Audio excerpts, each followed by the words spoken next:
Siga meus bons. E aí, cara? Como que tá essa vida de estudar pra caramba, ver esse cenário político decadente? Olha, a questão é o seguinte, eu fiquei 30 anos como professor na Universidade Pública, né? Eu estava na Universidade Federal de São Carlos, né? Nos últimos 20. E antes eu tinha trabalhado também no ensino médio e tal. Aí trabalhei bastante, dei bastante aula. Não, você pode ficar ali, pode só ficar puxa. tranquilo, Só puxar. Não, mas tudo bem. Aí eu fiz quando eu me aposentei na universidade, eu já participava bastante, escrevia muito para a Folha, para o Estado, participava de debates em TV e tal. Aí a partir de 2013, metade do ano, aí eu comecei a me dedicar às minhas coisas no campo do jornalismo político. E mais recentemente no YouTube, né, no meu canal do YouTube, e que a gente lá combina as lives que são diárias, com entrevistas, tem lá um clube de membros, né? E isso está sendo muito legal, porque, bem, vocês são os grandes especialistas, eu sou um aprendiz, então eu estou aprendendo, e aí a Letícia, que é minha mulher que conhece bem tudo isso, e é bem legal, porque é um outro público, não tem nada a ver com aquele público que eu escrevi em jornal antigamente, nas revistas, o público da universidade também é diferente do que a TV aberta. Você se sente mais livre? Ah, sim, porque eu tive umas experiências problemáticas. Esse público é diferente também da Jovem Pan? Sim, porque eu participei numa época da Jovem Pan, que não é a Jovem Pan de hoje, era uma Jovem Pan diferente, né? Tanto que com quem eu trabalhei, quase 90%, 95% foi embora, né? Está em outros veículos de imprensa e tal, fazendo outras coisas. Mas é um outro público. E é legal porque a gente tem uma ideia, você fala com o mundo inteiro, né? Cara, o que tem de brasileiro espalhado pelo mundo. E aí, com gente de diferentes faixas etárias, diferente escolaridade, tudo. Então, aí você fica surpreso como é que as pessoas acompanham e o engajamento e esse feedback que é muito legal, né? De saber o que as pessoas estão pensando. Então, isso é com o YouTube e tal, que, por exemplo, na rádio, quando eu trabalhei em rádio, eu não tinha isso, né? Eu sabia, eventualmente, que alguém falava, olha uma coisa, mas essa coisa do momento, feedback do calor, na hora. Na hora, isso é uma coisa fantástica. Pode ser meio enlouquecedor também, quando tem ataque de uma turma aí, mas eu também estou acostumado com os ataques. Eu já passei por tantas em outros momentos, esse pessoal não me assusta. Tá casca grossa. São os valentes do teclado, né? Isso tá cheio e tal. Aí quando vão depor na CPI como hoje, fica tudo carneirinho, tudo assim. É leão, depois vira um gatinho, né? Então, na hora do vamos ver. Então, eu tô acostumado. Mas é legal. É que nós estamos vivendo um momento extremamente difícil do Brasil, um momento terrível, né? É o pior momento da história do Brasil republicano, em termos econômicos. E olha que tu meteu o pau no governo do PT também. É verdade. Então, o que uma pessoa até disse uma coisa seguinte, olha, o legal com você é que você tem os princípios. Você faz análise política, mas não partidária. Então, o princípio é o mesmo, é esse daqui. Se os governos vão fazendo assim, o problema é deles. Eu estou com a mesma visão democrática, republicana, radical, no sentido de defender o que eu acho que é bom para o país. E eu sei que bater de frente tem um custo. Por exemplo, com o caso do PT, eu escrevi um livro, um dos mais vendidos, teve uns 150 mil exemplares. Caralho. A década perdida, 10 anos de PT no poder e tal. E tive processos, um monte do PT, inclusive do próprio Lula. Tivemos assim, ele aí, eu aqui, também na Barra Funda, lá no fórum.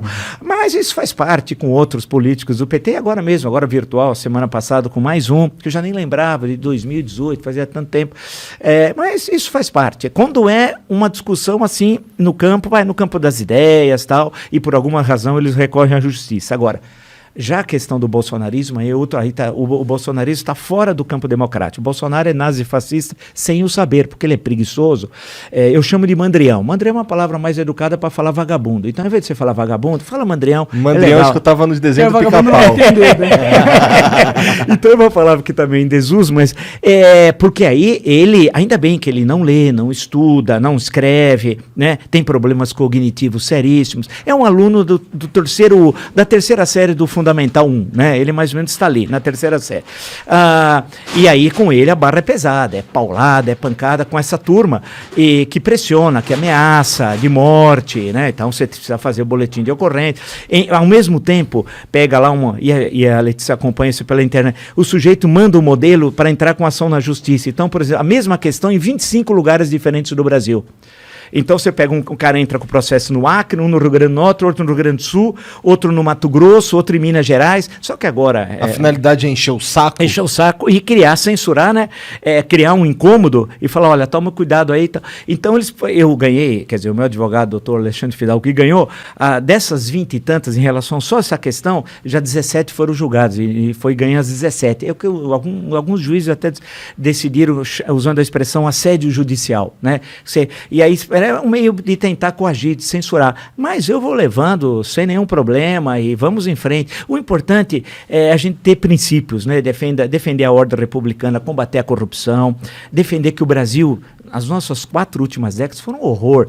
Eu peguei um outro momento, não de vocês, da história econômica do Brasil, que o Brasil crescia a ritmo chinês. O Brasil cresceu a 10, 11, 12, 13% ao ano. Tal. Então, entre 1930 e 1980, durante 50 anos, meio século, o Brasil foi o país que mais cresceu no mundo ocidental.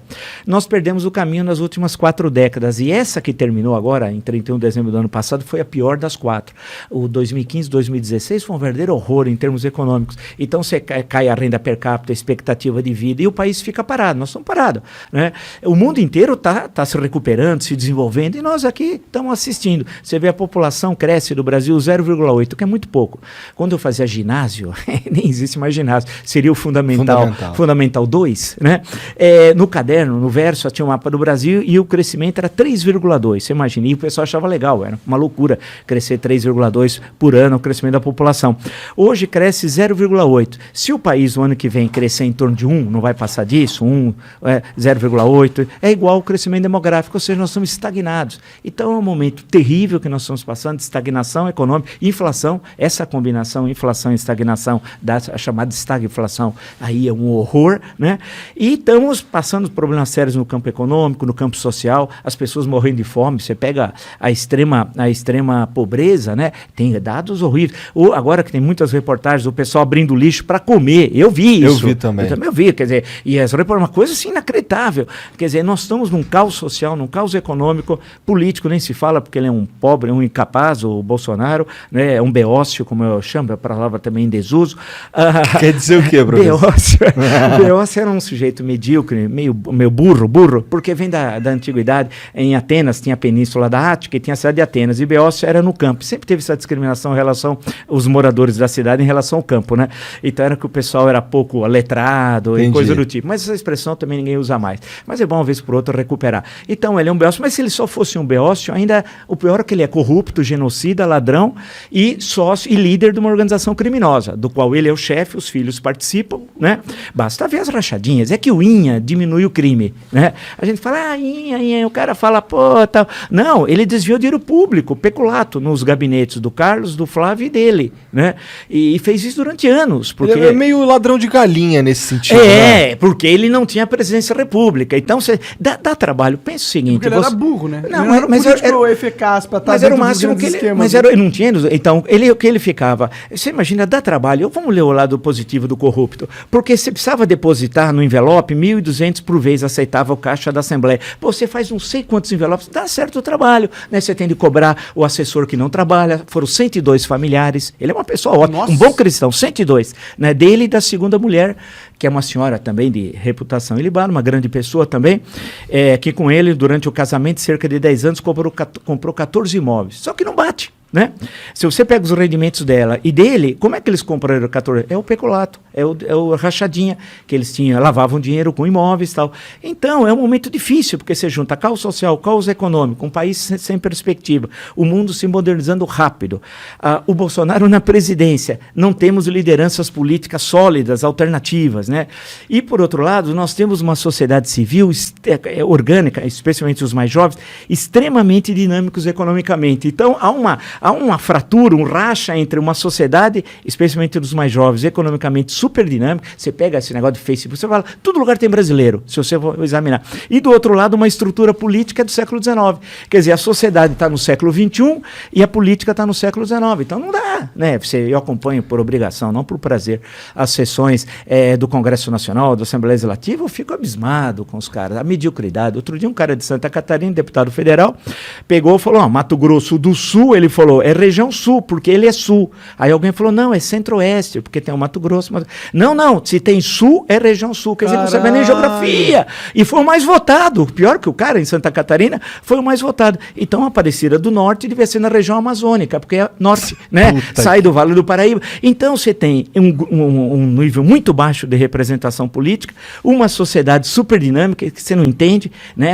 De inserção do mundo, tal, gente que quer crescer, e uma estrutura muito antiga do lado de cá. Então, eu acho que é por isso que o pessoal fala assim, pô, mas você critica tudo? Não. Uma coisa é você ter uma análise crítica, analítica e também propositiva. Nós podemos sair dessa, nós temos tudo para dar certo.